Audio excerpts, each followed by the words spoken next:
Hello, welcome to God's politics. 16 കൊല്ലം വാടക വീട്ടിൽ ഒടുവിൽ കൊച്ചിൻ ഹനീഫയുടെ കുടുംബത്തിന് സ്വപ്ന ഭവനം സാക്ഷാത്കരിച്ചിരിക്കുകയാണ്. താങ്ങായി നിന്നത് ദിലീപാണ്. അതുപോലെ തന്നെ മലയാളികളുടെ പ്രിയ നടൻ കൊച്ചിൻ ഹനീഫയുടെ കുടുംബത്തിന് സ്വന്തമായി വീടൊരുങ്ങി. കൊച്ചി വെണ്ണലയിലാണ് നടന്റെ കുടുംബത്തിനായി മനോഹരമായ വീട് നിർമ്മിച്ചിരിക്കുന്നത്.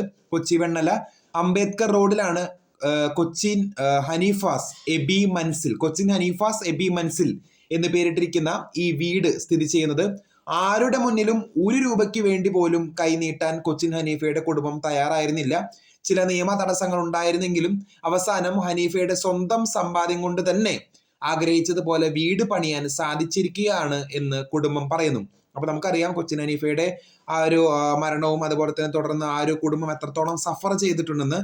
അപ്പോൾ അങ്ങനെ അവർ ഇത്രയും 16 വർഷത്തെ ആ ഒരു കാത്തിരിപ്പിനൊടുവിൽ ഒരു വാടക വീട് എന്നൊരു എന്താ പറയുക വീട്ടിൽ നിന്ന് മാറി സ്വന്തമായ ഒരു വീട്ടിലേക്ക് മാറിയിരിക്കുകയാണ്. സോഷ്യൽ മീഡിയയിൽ ട്രെൻഡിങ് ആയിരുന്നു വാർത്ത എന്ന് പറയുന്നത്. കൂടുതൽ അപ്ഡേറ്റ്സിനെ കാത്തിരിക്കാം. ചാനൽ ഇഷ്ടപ്പെട്ടെങ്കിൽ ഷെയർ ചെയ്യുക, സബ്സ്ക്രൈബ് ചെയ്യുക. താങ്ക്